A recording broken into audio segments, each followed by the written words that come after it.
Grand Rising, everybody. Michelle here. It's another early morning here in Ghana on my property. I have work to do, yes, but I decided that I was going to take some time, sit quietly, think about what I needed to say, and say it. I'm realizing when I walk around the property, my mind is all over the place, and there are really um, things I need to, state, experiences I've had, and so that can benefit people that I think I need to share. And to do that, I need to sit quietly and think about what I need to say. So there are a couple of things that I mentioned that I need to um, readdress or give detailed explanations. There are some cautionary things I need to state based on my experiences. For anyone who is thinking of are already planning to move to Ghana. The last video, the one just before this, I said I believe in the moving of the Most High. That's how I operate. That's me. Because of that, how I approach things is totally different from how someone else would approach things. There are many persons who said when I was thinking of moving that it makes sense to visit. And I already explained to you guys why I couldn't visit before I made a move. There were persons who were discouraging. No, I don't usually allow people's opinions to influence my decisions. I will talk about my business. I will seek advice, but that advice is just to measure it against how I feel about my decision. When you talk about it too, people will bring up points that will make you consider. It will either go towards your cons or your pros, right? But it helps you too in making your decision. Now, when I came here, I didn't know what to expect. Because of how late I started the building part, because I decided very late in April, I was going to be moving in May, and I say was going to be moving because I had already bought my ticket about February there. I was already, so everything was in place. I started looking around for things or ways to move my stuff. I didn't have furniture, but I had bulky stuff. And yes, I didn't have furniture because I was living in an RV just before I left Georgia. This cat just not understanding. Say, I need some space. Stay over there. Sorry. All right. So I needed to move stuff. I needed to think about the cost of it, how I was gonna do it, and so on.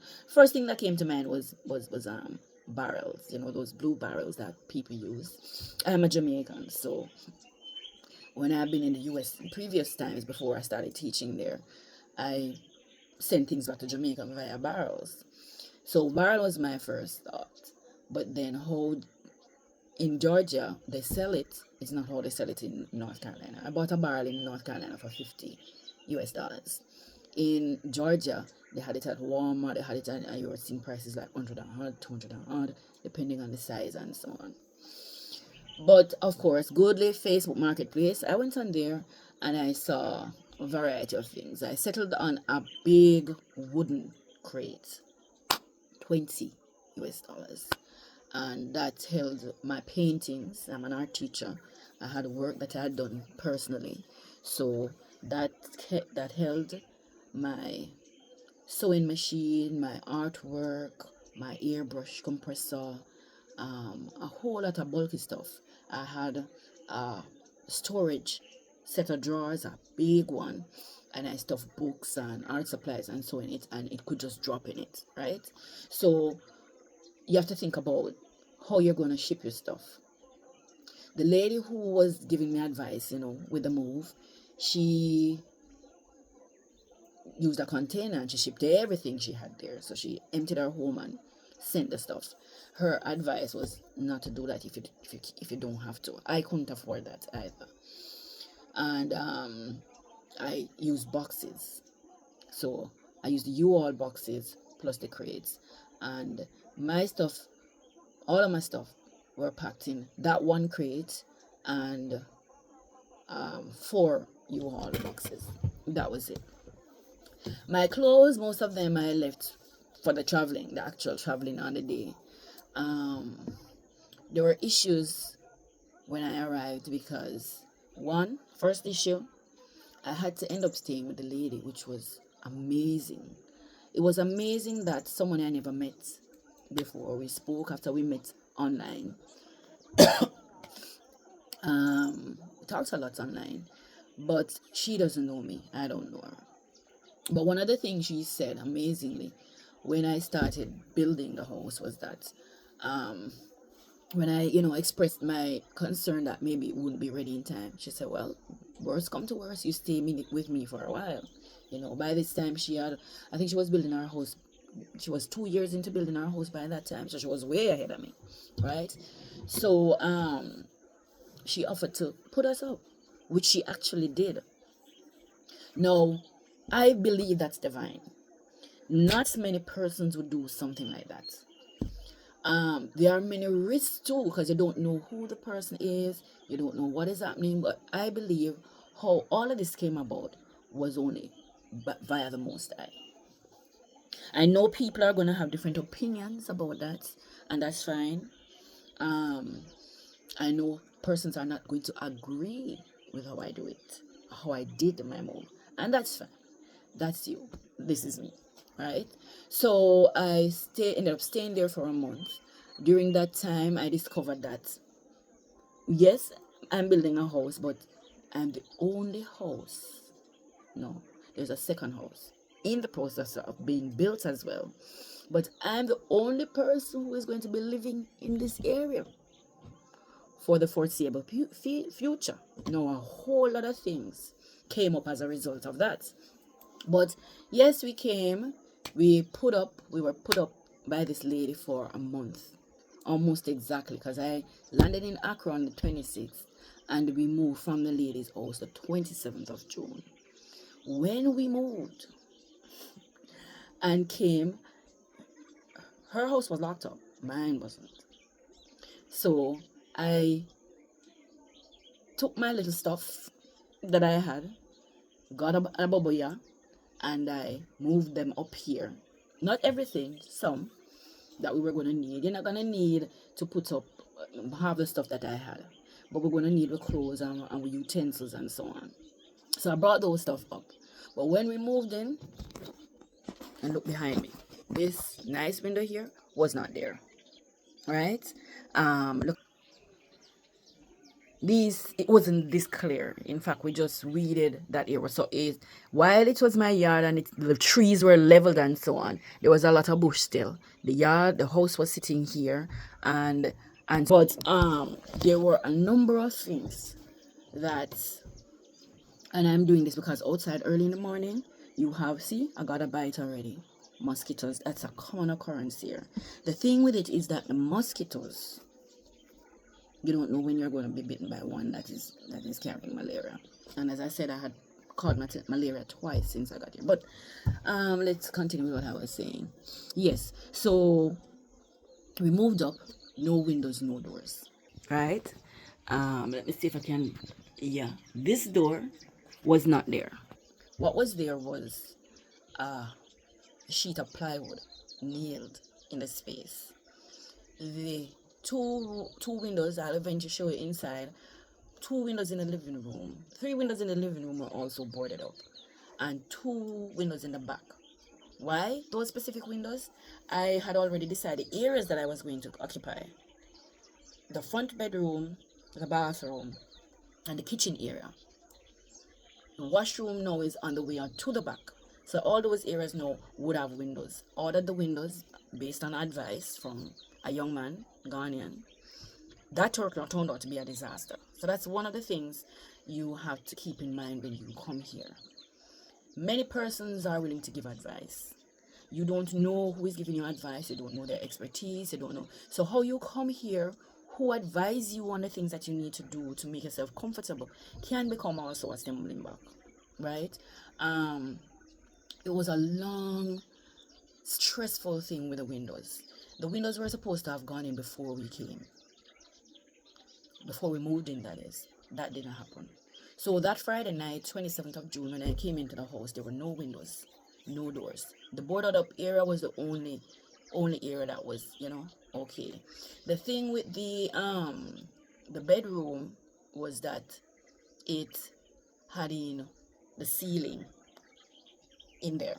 So it had the ceiling joints put in and the ply for the ceiling for both the closet and the bedroom area.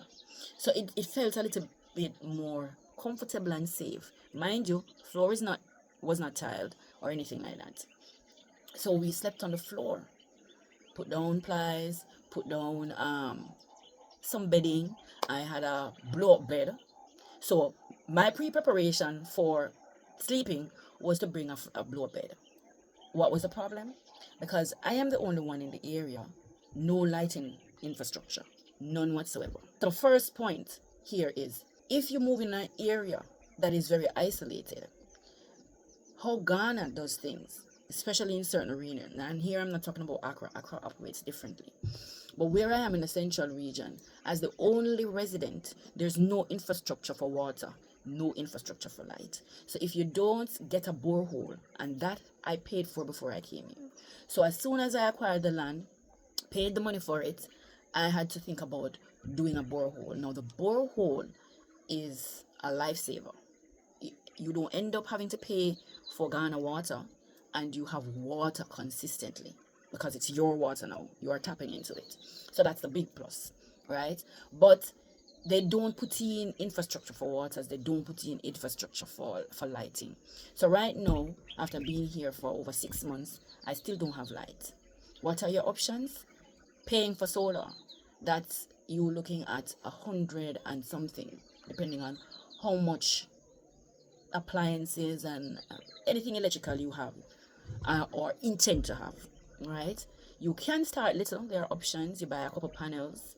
Right now, I investigated buying about 3 or 4 panels, 2 lithium batteries, and so on. The lowest, based on what I chose to think about purchasing, was 48,000, and that included 5,000 cedis for the labor of installing. So lighting is a problem. I am okay. Not everybody is okay with that. So there are persons who can live a certain way. I can live a certain way.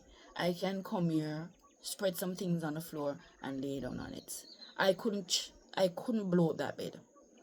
So I just threw it on the floor on top of the plyboard. Threw some beddings. I actually traveled with a pillow. So I traveled with a pillow on the plane. My daughter did the same. Well, the smaller daughter, the younger daughter, the older daughter didn't. So she ended up with a pillow when she got here. She and her daughter, right? So I stepped on the floor, and the windows had nothing there. I just shoved a piece of board, kind of block it. I moved from sleeping on the floor with my bedding to using the bedding on a frame eventually. But the house started that way. Now, if you are not somebody who can rough it, you definitely have to be one of those persons who probably travel back and forth, work over the US, bring your money here, and build slowly. If you are someone who works and you live from paycheck to paycheck, I had to go by faith, to be honest. I had to. I could not drag out working in the US and come because my status there, I'm not a citizen, I'm a Jamaican. And I didn't have money like that. I didn't have savings, I didn't have pension, nothing like that. So lighting becomes a problem where you live, depending on where you're living or where you get your land. Water becomes a problem depending on what you can afford. If you can afford your borehole, you're good. The other thing that became a problem was because I didn't know the culture yet, availability of certain resources, workmen, and so on. I had and still experiencing a whole pile of problems because of that. And if you don't have money, that also increases the likelihood of you having difficulty because of the mindset here. How women are looked at, no different from Jamaica. So I'm not saying it's a Ghana thing. In Jamaica, I was also robbed. I was tricked. My workmen came, did stuff to my house that I didn't recognize that would be a problem immediately. And they took your money and they go. The same problems that you have here. I keep saying it's like Jamaica, a world away, but it's Jamaica to a large extent. So, workmen came here because I don't have money. They have a problem with that because they believe that all diasporans have money. That's a mindset you have to be aware of too. All diasporans are rich, which means that you can take their stuff, you can waste their stuff, you can, and when I say stuff, I mean they can waste your cement, they can waste your stone, they can waste your blocks, they can waste your tiles, and you can afford it. No, I'm not in that position. So that was a problem and continues to be a problem. So I have to penny pinch. That's me. I don't know about anybody else. And as I said, that's my experience. So if you have money to come here, it paves the way. So yes, I understood why one or two persons discouraged me. But two, allowing yourself to be discouraged. I guess you can. I didn't. I don't regret being here. I don't regret my experiences. I've learned a lot since I got here, and I'm still learning, right? But I really, really want to stress that if you can't rough it, don't think about coming here without money. Don't think about coming here without money. And I'm not talking about the expectation that we are all rich diasporans. I'm talking about your need for yourself. If you have a family, what is your family like? Are they very supportive of your move? I know there are likely to be persons, adults who are moving, but they have children who are not too into the moving, especially to Africa, with all the propaganda that has been spread about the continent.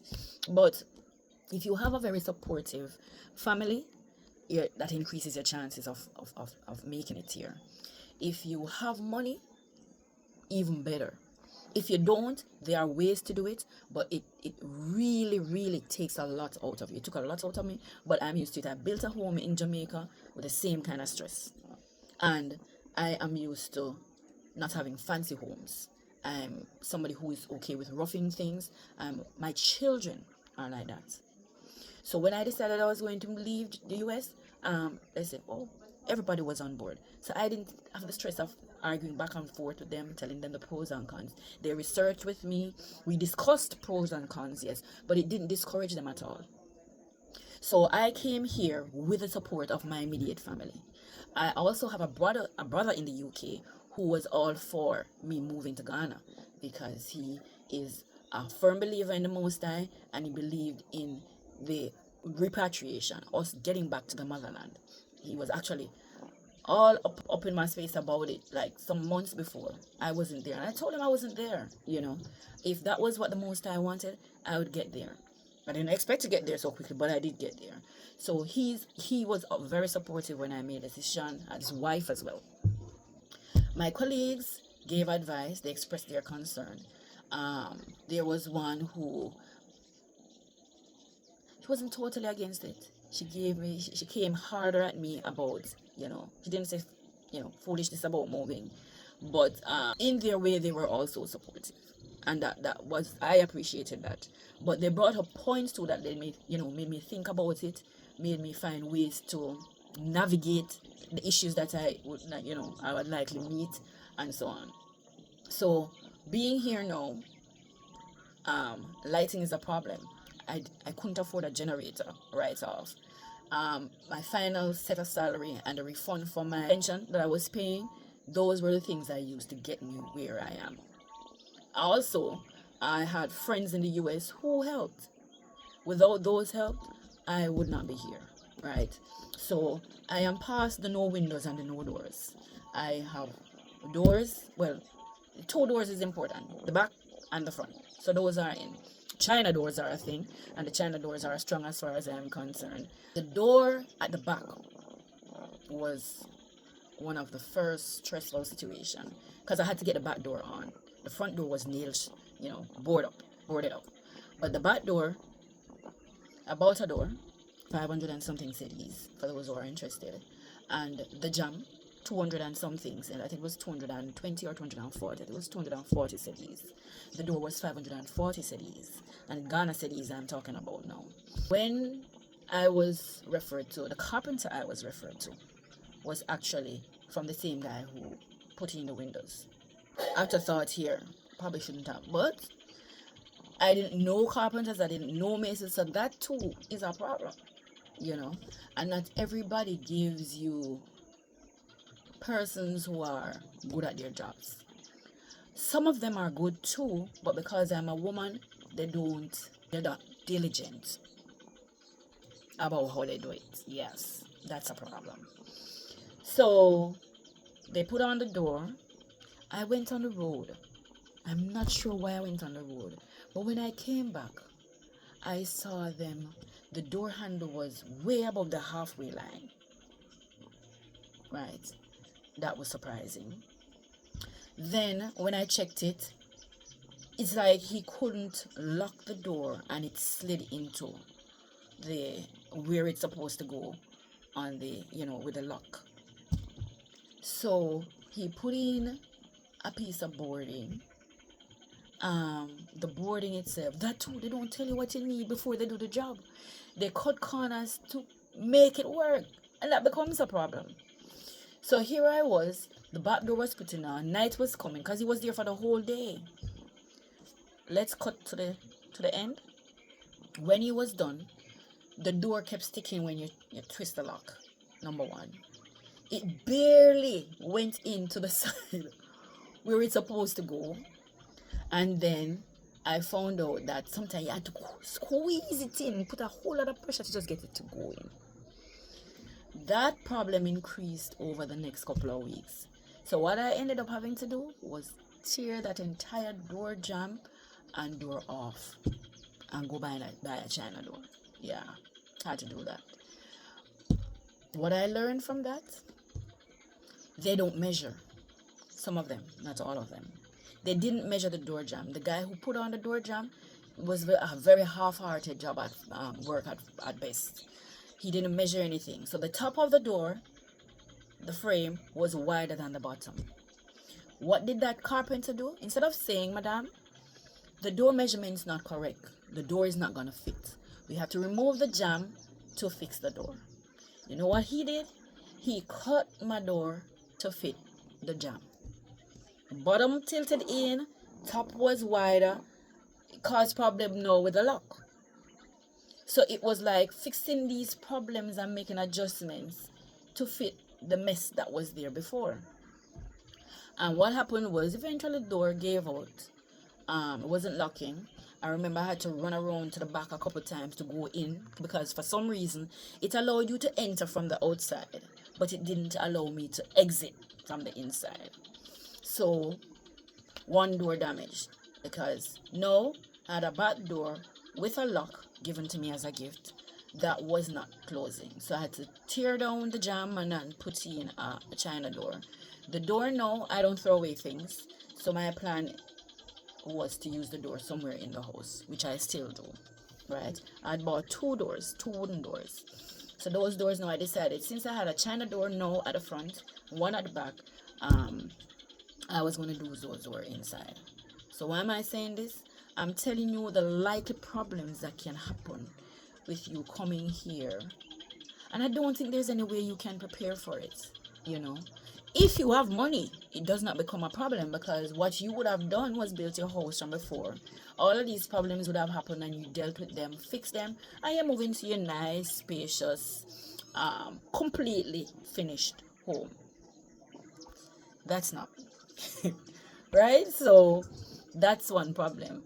The next video, because now we are 28 minutes into this video, I still don't know if I got all my thoughts in, but you should understand that if you don't have savings for a fact, it becomes a problem in how you adjust the how you live in terms of comfort and problems you are likely to face when it comes to working on your space, right? If you decide to go my road, that is. Again, you don't have any problems if you have your money put down. You can build your house straight up before you come. What I will say about that is try not to stay in America and build yours, stay in Canada and build yours, wherever you are, Jamaica, wherever country. Try not to stay there and build it, because even the best construction company still have Ghanaians working with them, and some of them, they have some habits that can slow up your project, cost you money, so you have to pay for the same thing to be done twice, 3 times or more. They like to do things how they want to do things, or they know how to do things. Many of them learn how to put in windows, for example, and that's the way they want to do it. So if you have a different way of doing it, you have to sit on them to get them to do it how you want it to be done. Lighting, they love a lot of lights, for example. Some of them have learned that, okay, the diasporans don't use as much lights as we do. Some of them have not. So you will have to be careful how much. And when I say a lot of lights, I mean a lot of lights. Your living room space, if you're not careful, you have 3, 4, 5 lights there. That is really unnecessary. You know, depending on the size, 1 or 2. That's based on the size that I have. I'm not a big house person. Never have been, never will be. My 2-bedroom, 1-bathroom is great for me.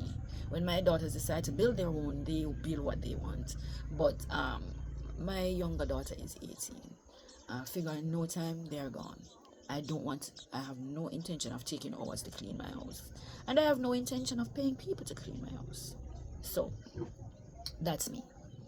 Right? So, you have to be careful about staying in whichever country you belong to and building here. Think about what you want for your house, how you're going to build it. I think everybody does that. I think people still have dream houses, but you have to think about the workmen that you will be working with here. My brother currently is actually second guessing himself about coming and building. So one of the options he's thinking of is actually taking shipping from China. You know, the prefab houses.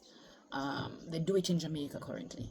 So he's thinking of actually doing that here. But he would still need workmen to build a foundation that you're going to drop the prefab house on. So what I told him recently was, I am taking all the mistakes and I'm using that to identify a set of people who can do what he wants with the integrity, good workmanship, and so on. So I've identified persons so far since being here. So that would probably be a way I could assist anyone who is thinking of it. I'm better prepared now, and in terms of knowing what can become problems for persons who move like I did. You don't have money, you don't have a lot of support, but you want to make this move. There are ways I can help you. There are persons now that I have identified who know the job, they are qualified to do it, and they do it with integrity. They have Ghanaians working with them too, who they can supervise and get the results that their clients will need. So I'm in a better position to help persons. So that is one of the pluses I guess I get from the bad things I've experienced. I'm better capable of helping persons who are interested in coming, and I myself have learned enough to know what to look for going forward when I'm doing the things on my house. 34 minutes into the video, I figure it's time I stop speaking now. I am really hoping that you pick sense out of some of the nonsense. To close, I thank the Most High every day when I step out to look at my property, look at the things I'm growing. I don't think about what is left to be done, to be honest. I don't. To be honest, I try not to. So I remind myself where I'm coming from every day. Moving into somewhere that had no windows, no doors, to where I am now, right? And I'm sure I'll definitely show you where I am now. Soon. Not today, but soon. Alright? So, for those persons who have questions, feel free to ask them. Gently present videos so that persons can learn from my experience. See you again. This is Michelle. See you next time.